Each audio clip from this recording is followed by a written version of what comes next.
All right, now finally it's going to get interesting.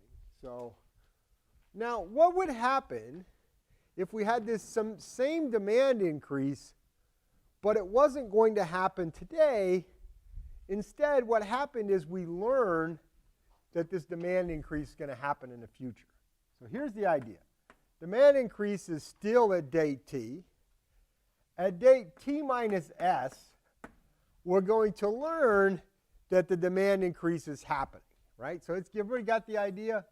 So the same story. There's this one-time demand increase that's going to happen at date t. The only difference with the example I just did is we're going to learn about it in advance. And in particular, at t minus s, we're going to learn that the demand increase is going to come. All right, so here's p bar. Here's t minus s and t. Here's I bar. And here's t minus s and t.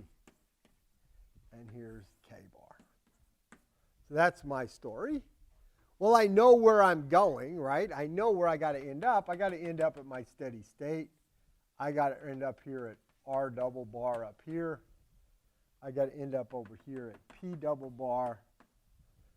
I got to end up over here at I double bar. And I got to end up over here at K double bar. That's where I'm going to end up. All right? And we have to understand, well, how do I figure out the path by which I get there? And I'm going to make one guess, seems like a reasonable guess, is that at date t, prices are going to be high. And they're going to be high, why? They're going to be high because we're at now the high level of demand, and we won't yet have built the entire stock that we're going to have in steady state. So both R and P will be above their steady state, RT, PT, right?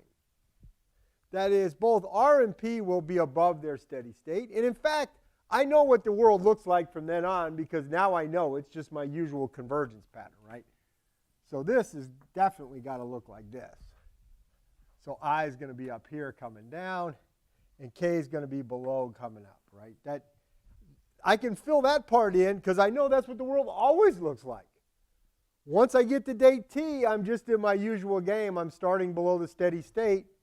How do I converge? R and P are high. I's high because P's high. K's growing because I's high. I go to the steady state. All right. The trick is, how do I fill in this period? How do I fill in what's going on here? Right? Well, let's think about it. What gets the world going at t minus s? What happens at t minus s that gets the world moving? What animates the story starting at t minus s? Yeah.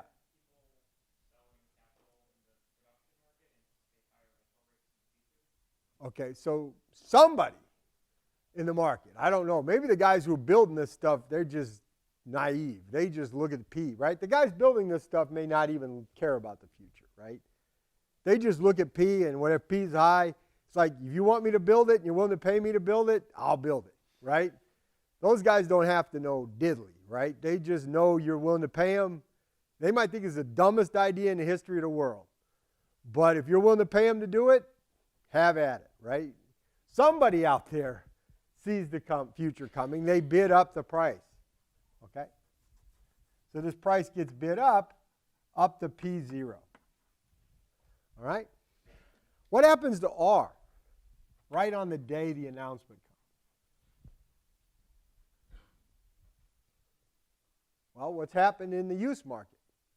Is there any more demand to use it right now? No. Is there any more stock that first instant, the minute the news comes out? No, there's no more stock. We might start building more right away, but we don't have any more stock. The stock's going to start right where it was.